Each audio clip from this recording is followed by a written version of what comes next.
Shalom, selamat pagi Jemaat Gunung Putri yang dikasihi Tuhan. Kembali lagi kita berjumpa dalam renungan pagi Jumat tanggal 7 Juli 2023. Sebelum kita mendengarkan renungan serta membaca firman Tuhan, mari kita bersatu dalam doa. Ya Bapa, kami sembah demi anak-Mu Yesus Kristus, Tuhan dan Juru Selamat kami. Terima kasih atas kasih-Mu dan juga atas berkat-Mu, sehingga kami dapat menghirup udara segar pada pagi hari ini. Tuhan, kami akan membaca firman Tuhan dan merenungkannya. Berkatilah kami, karena kami sudah siap untuk membaca. Terima kasih Tuhan Yesus. Amin. Pembacaan Alkitab pada pagi hari ini terambil dalam Kitab Perjanjian Baru, Roma pasal 3 ayat 1 sampai 8. Begini firman Tuhan. Kelebihan orang Yahudi dan kesetiaan Allah. Jika demikian, apakah kelebihan orang Yahudi dan apakah gunanya sunat? Banyak sekali dan di dalam segala hal, pertama-tama sebab kepada merekalah dipercayakan firman Allah.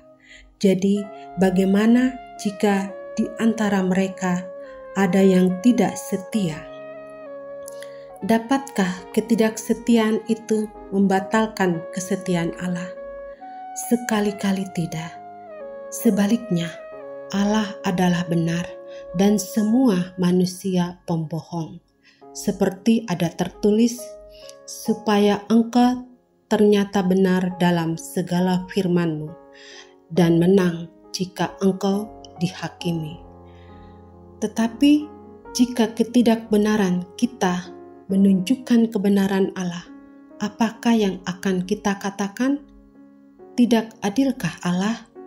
Aku berkata sebagai manusia, jika Ia menampakkan murkanya, sekali-kali tidak. Andai kata demikian, bagaimanakah Allah dapat menghakimi dunia? Tetapi jika kebenaran Allah oleh dustaku semakin melimpah bagi kemuliaannya, mengapa aku masih dihakimi lagi sebagai orang berdosa? Bukankah tidak benar fitnah orang yang mengatakan bahwa kita berkata, marilah kita berbuat yang jahat, supaya yang baik timbul daripadanya. Orang semacam itu sudah selayaknya mendapat hukuman. Judul renungan kita pagi ini, tanggung jawab kelebihan. Keterpilihan merupakan suatu kelebihan. Keterpilihan bangsa Yahudi menjadi kelebihan. Kelebihan yang ditunjukkan dalam perikop ini banyak sekali dan di dalam segala hal. Pertama-tama, sebab kepada merekalah dipercayakan firman Allah, ayat 2. Kelebihan bukan hanya pada keberadaan sebagai yang memiliki kelebihan, sekaligus pada kualitas dari keberadaan tersebut. Karena ada tanggung jawab dalam kelebihan. Muncul pertanyaan, bagaimana bila umat Allah yang diberikan kelebihan tidak setia? Bagaimana dengan kesetiaan Allah? Allah tidak berubah dalam kesetiaannya. Allah adalah adil. Siapa yang berbuat jahat akan mendapat hukuman. Ayat yang ke-8. Jadi tidak serta-merta bahwa kalau sudah terpilih atau diberi kelebihan, akan berpangku tangan saja atau berbuat apa saja. Dalam kelebihan ada tanggung jawab. Semakin banyak kelebihan, semakin banyak tanggung jawab. Hal yang menarik dalam firman Tuhan saat ini dapat menyorot tentang kehidupan umat pada masa lalu dan pada masa kini dalam praktik akuri, hanya aku, atau kamiri, hanya kami. Nah, bangsa Yahudi tidak dapat berkata, hanya kami yang dipilih, maka mereka bermegah diri dan yang lain tidak. Sebab semua manusia sama di hadapan Allah. Dan justru dalam keterpanggilan itu, bangsa Yahudi memiliki tanggung jawab yang besar untuk menjadi berkat bagi bangsa lain.